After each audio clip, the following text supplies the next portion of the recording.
देखिए, बिहार में इलेक्शन नजदीक है और इसलिए पूरी हलचल सी इस वक्त सियासी हलचल उठ चुकी है और एमआईएम की इकाई बिहार ने फैसला किया है कि हम इस वक्त पूरे बिहार में इलेक्शन लड़ेंगे।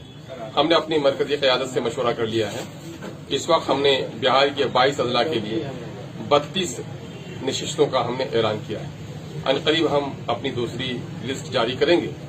इस वक्त बिहार में जो इलेक्शन हो रहा है और होने के लिए जो हालात बन रहे हैं और जिसमें चर्चा है वो 15 साल बनाम 15 साल। बिहार की जो इक़्तिदार की पार्टी है 15 साल की मुद्दत पूरी कर चुकी है।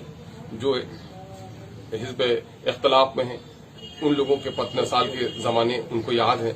ये 15-15 साल की लड़ाई लड़ रहे हैं। लेकिन एमआईएम बिहार ने कहा कि नहीं, बिहार की आवाम को 15 साल और 15 साल सिर्फ 30 साल का नहीं बल्कि कांग्रेस ने जो 40 साल से जायद पूरे मुल्क में और बिहार में हुक्मरानी की है उसको भी अपना हिसाब किताब अवाम के सामने में पेश करना पड़ेगा। हम इस बात को लेकर लड़ रहे हैं। बिहार की मौजूदा वक्त की सरकार जो इंसाफ के साथ तरक्की का दावा करती है वो हर महाद में नाकाम साबित हुई है। नाखाइंदगी, बेरोजगारी, बदनवानी और फिरका परस्ती अपने बामे उरूज पर है और ऐसे वक्त में इस हुकूमत को दूसरी बार लौट के आना बिहार के साथ गोया खुदकुशी है।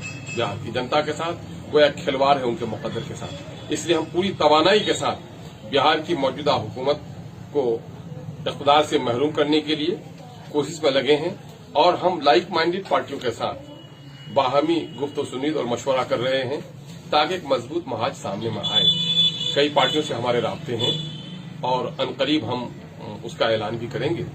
लेकिन इस वक्त हमारी जहां जहां तंजीमी साख मजबूत है वहां के ताल्लुक से हमने अपनी लिस्ट जारी की है।